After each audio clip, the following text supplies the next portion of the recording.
Hi everyone, my name is Shubhartik Sangharsh, a Master's of Artificial Intelligence and Machine Learning student at the University of Adelaide.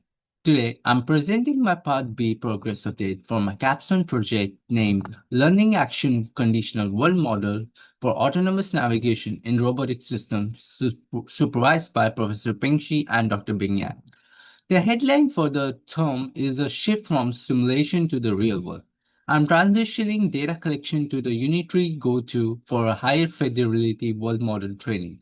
And that's what mostly today's update is all about. So let's get started. Before I get into what's new, a quick reminder of the problem and research questions. Reactive deep RL policies navigate one observation at a time with no look ahead, making them vulnerable to local optima in a complex spaces. World model let the robot imagine future outcomes before acting, improving sample efficiency and safety.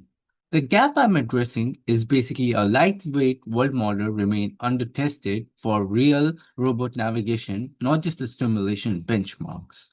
Three research question guides the projects. Research question 1. Can the world model accurately predict future robot states? Research question 2. Does combining it with a planner improve navigation success over a reactive baseline? And research question 3, which is basically the architectural choices matters the most. So, coming to the data strategy, the term key development in the transition from stimulated turtlebot platform in Gazebo to real Unitree Go2. In part A, I validated the navigation pipeline using approximately 617,000 simulated transition. However, simulation cannot fully capture real noise or robot behavior. This moves is a more than a shift to a real hardware. It also changes the robot platform from a wheel differential drive robot to a legit quad curve, introducing differences in locomotion and motion control. These changes provide more realistic data for training and evaluating the world model, helping reduce sim to real gap and supporting research questions 1 and 2. So, uh, the task and the data, what's being collected now. With that context, here's what actually being collected. The task itself is unchanged. Learn an action conditional world model that predicts future latent robot states to support model predictive planning for collision-aware navigation. The platform is the Unitree Go2 with its own board depth camera and LiDAR scanner, running both teleport-operated and autonomous exploration passes. The data format stays the same HDF5 schema as Part A, and with the depth frames and the LiDAR scan vectors as the observation. Collection is just underway currently in campus indoor spaces, targeting multiple rooms and corridor types before RSSM training starts. So, the collection protocol reuses the Part A pipeline designs adapted for physical hardware. Step 1. Sensor brings up the depth camera and the LiDAR streams verified and time synchronized over the Go2 onboard compute before every session. Step 2. Guided exploration.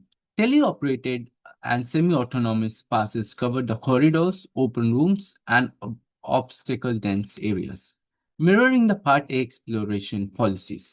Step 3. HDF5 logging using the exact same tuple schema as the simulated dataset, so downstream RSM model doesn't change. And the step 4 quality checks. Each session checked for the frame drops, LiDAR range falls, and the timestamps. So, looking ahead, the RSSM world model training begins once I collected the sufficient real world coverage, targeting at around 2 weeks.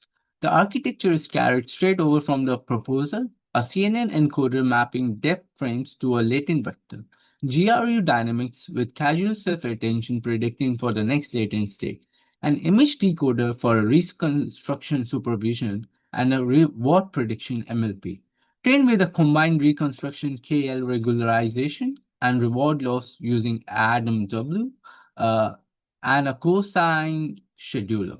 Switching the data source doesn't change the modeling problem. The RSM plus attention design was chosen for sample efficiency dynamics learning, and which matters even more with the real world data than the evidence stimulated data. All right, so here's an honest status check. Go-to hardware brings up is complete. The depth camera, LiDAR streams are confirmed live and time aligned on the onboard compute stack. The HDF5 pipeline has been ported successfully. The exact schema used for Gazebo data 6 now accepts the real sensor data with no structural changes. First collection sessions are underway with initial teleoperated passes recorded in indoor campus environments and quality checks passing. And to be upfront, there's no RSM training run yet. There's deliberately sequence after real world coverage is broadened, so I avoid training on a narrow, unrepresented slices of data. So, evidence of progress. Alongside the technical world, that's a practical side to getting hands-on with real hardware. And I want to show the real progress too. I have completed the General Safety Induction online course, the Hazard Management Induction online course, and the UniSafe Reporting a Safety Issue training. I have also submitted the laboratory access request form, and I have a meeting scheduled with ISERA on Wednesday, the 8th of July, to receive the hands-on safety guidance for operating the Unitree Go2 robot, which is supported by email confirmation, which you actually can see on the right.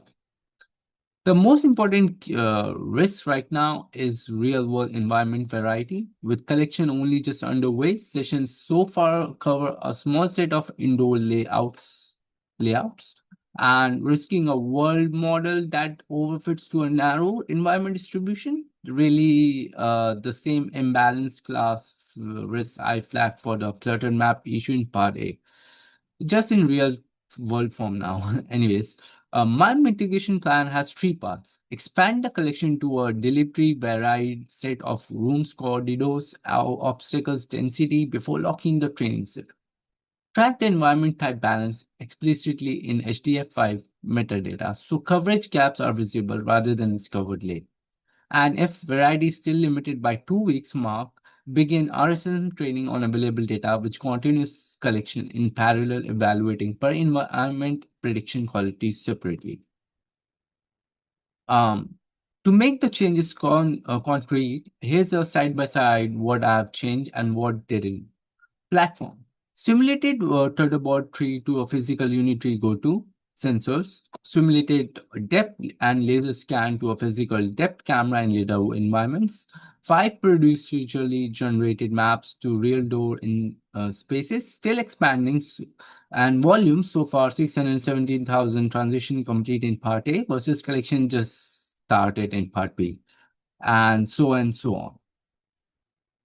So how does this progress? Basically, this progress actually serves the research questions. For research question 1, real depth and LiDAR data gives a genuine test of prediction accuracy. SSIM and MSC real trajectories are stronger evaluation than on simulated ones alone. For research question 2, evaluating the planner on go-to rollouts, once trained will show whether a look-ahead planning actually holds outside the clean simulator or not. And for research question 3, real-world data volume constraints makes the RS system versus transformer and horizon length and decision relevant. Efficiency now matter in practice, not just in theory. So here's the timeline for the rest of the part B. Right now, bordering the real-world collection data, expanding the session variety across the rooms and corridors, and tracking environment imbalance. In 2 weeks, RSM training begins, so real go-to data monitoring the SSIM and MSC per environment, applying free bits regularization, and at 4 weeks, CEM planner integration connecting to the train world model and running closed loops test episodes on go-to against the PPO baseline. So I really value your feedback on three specific points. First, how much the real world environment variety is enough before starting RSM training? Should I set a minimum session or environment count? Second, in the plan to begin the training in about 2 weeks, realistic given the current collection pace, or should that the timeline be flexible? So thank you all and all the best. Thanks. That's enough for me. Yeah.